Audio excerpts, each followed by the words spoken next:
Welcome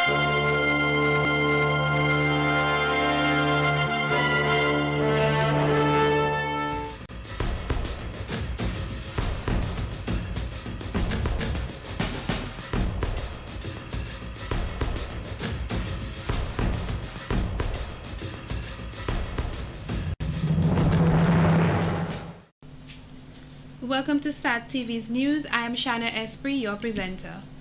Among the major developments, cervical cancer screening officially launched. Millions in Haiti face severe hunger following weather shocks. Uneasy calm in Istanbul's Taksim Square. And in sports, 3 golds, 1 silver, and 1 bronze medal in the 3rd OECS Invitational. Details of this will follow. Me say we just get the remedy for the pagan them. Me just get the remedy for bad mind and jealousy. Who want to see me dead? Me just get the remedy. SAT TV, Jammy say. You don't know a Javinci you watching SAT TV. Lord, is it straight triple dose.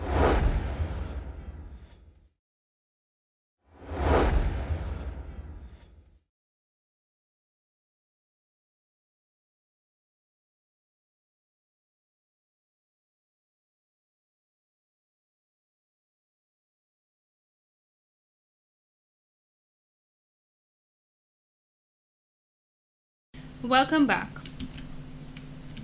A firm standing structure located on 49 Cox Street, Roseau, which housed Horace Chambers, was targeted on Tuesday, 12th June. Investigations are currently being undertaken into the alleged firebombing incident at the former magistrate Tiani Bihanzin's office. The incident occurred at about 5:15 a.m. when it was reported that Molotov cocktails were thrown at the building, causing damage to a window. There was no additional damage to the building. All efforts to contact Mr. Bihanzin for comment proved futile. However, SAT TV's news will bring you an update as soon as it becomes available. In more news, child labor is a major deterrent to a nation's growth, and there should be greater awareness placed on child's rights. This is the message being spread across the regions during World Anti-Child Labor Day today, June 12th. Statistics show that children below the age of 14 are employed in the silver anklet industry, coils manufacturing units, brick units, and unorganized sectors. However, more than 1,500 rescued children are pursuing their studies in National Child Labor Project schools in the district, with 253 students completing their degrees and diplomas. Currently, 3,138 students are pursuing their regular school education after being rescued from various industries. As part of observing the day, awareness programs demonstrated through rallies and distribution of pamphlets are held at schools and public places. Every 12th of June, Education International and its member organizations worldwide celebrate the Day Against Child Labor. It is an occasion to highlight the global extent of child labor and raise awareness on the situation of millions of children, girls, and boys working across the globe. In 2013, the World Day will focus on child labor in domestic work. Teacher unions have also been pioneers in the movement to prevent and eliminate child labor.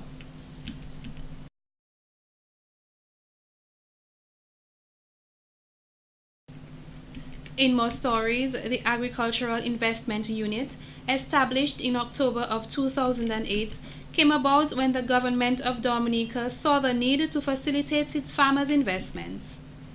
Dr. John Tousse, head of the Agricultural Investment Unit, said the idea of the unit conceptualized when they realized the difficulty for farmers who wanted to invest to go through the red tapes within the banks to acquire loans. So the purpose of the Agricultural Investment Unit to make things easier for them, to facilitate the producers. And we are also focusing not on everybody, but people who really want to be commercial farmers.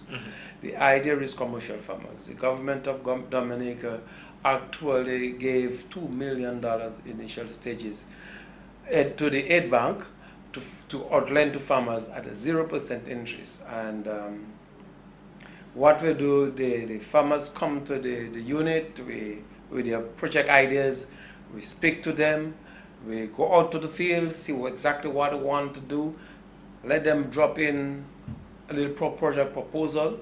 Then after our examination and our testing on the field, then we submit the application to an approval committee, which will approve or reject the proposal. Priorities are given to farmers who harvest large volumes of produce in a sustainable way. Farmers can also receive from $10,000 up to $100,000 as long as the requirements for approval are met. Mr. Toucet said the marketing of the agricultural sector needs to be controlled to avoid delinquency, which has been a major concern for the unit. On the field, we have very good monitoring going on, and we know that the farmers are producing because we visit their farms.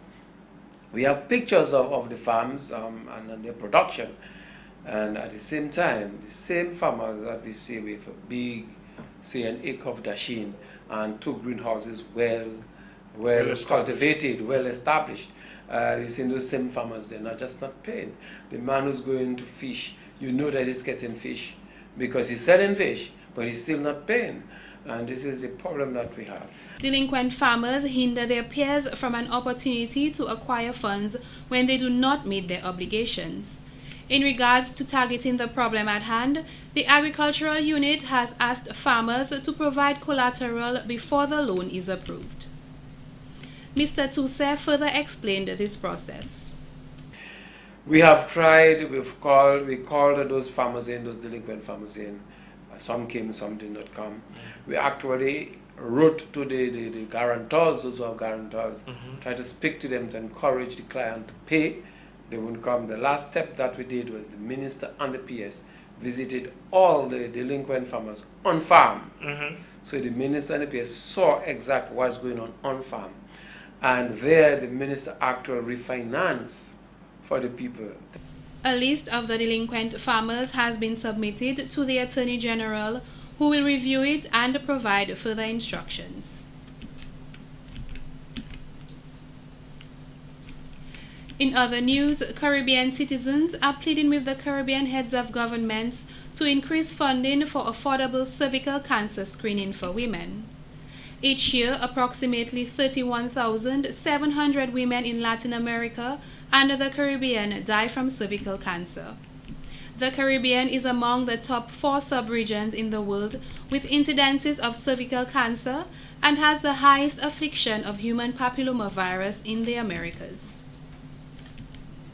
Ms. Kathleen Cornelius, president of Dominica Cancer Society, made mention that cervical cancer is the second leading cause of cancer-related deaths among Caribbean women.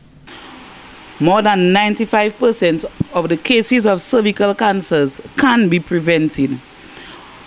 Prevention, as we say in the Dominica Cancer Society, is the best intervention, and early detection is the only way through which we can prevent the spread of cervical cancer. With this in mind, today we join our counterparts throughout the Caribbean region as a society to launch this e-petition aimed at improving access or providing more affordable access to cervical cancer screening within the region. Vice President and Care Coordinator Ms. Vina Roy added that the program represents a sign of unity. A strong message needs to be sent to the leaders and governments throughout the Caribbean, she noted. This e-petition, as Kathleen explained, the petition is aimed at talking to the leaders of the Caribbean, sending a serious message to them that cervical cancer is something that is very, very serious, the second highest death claimer in the Caribbean for women, and as such, however, something very, very simple can be done in terms of screening. Ms. Roye is aware that cervical cancer screening is not affordable for most individuals in Dominica. Representative for Dominica Planned Parenthood Association, Mr. Willie Favrier, is also encouraging women to perform pap smear examinations. because it's a simple test, and by doing it, you are actually taking a big step in ensuring that in time you do not develop cervical cancer. Prevention is better than cure, and so women who are sexually active should take that simple step to go to the health center or come to the Dominica Planned Parenthood Association, where you can get a pap smear. Access to healthcare is a basic human right. Therefore, the public is encouraged to sign this e-petition. In other stories, following years of planning and preparation, with the assistance of other organizations, including the Dominica Coalition Service Industry, Dominica's Spa Health and Wellness Association has been established. This was recently formed in being fully supported by the Dominica Coalition Service Industry, which is a kind of a group organization which helps key sectors identified in Dominica as being the fastest growing, the ones with the most potential. But this has been a process that has been ongoing really for many years. Many people have been involved and have tried to formalize this into an organization before, so I just feel that this is like the pinnacle of many years of people contributing to the wellness movement. Dr. Janet Taylor, the Public Relations Officer of the association, explains the importance of wellness. The self-responsibility model is not a new concept, but it is one that we certainly want to emphasize so that people realize that it is their responsibility to take that step forward, to find the necessary procedures or techniques for them to live a healthy lifestyle. And that usually involves thinking more about wellness than about disease, and changing your lifestyle to be a lifestyle for wellness. And this is where the educational process comes in. She also mentioned the critical issue of having many practitioners on the island who provide different services but have not been unified as a group. Ms. Coffey and Dr. Taylor both agreed that Dominica contains many resources that can contribute greatly to living a healthy lifestyle which other countries do not have. They profiled Dominica's rich ecosystem as one that is being taken for granted, what the doctor described as tapping very superficially. We have the sulfur mud as well, and a marvelous healing component that several individuals have found and now are allowing others to appreciate by selling small packets of the sulfur mud, which they call sulfur cream. Of course, we have many herbalists on the island, some who have been here for years and have come back to the island as well as gone other places to teach other islands the rich heritage that Dominica has.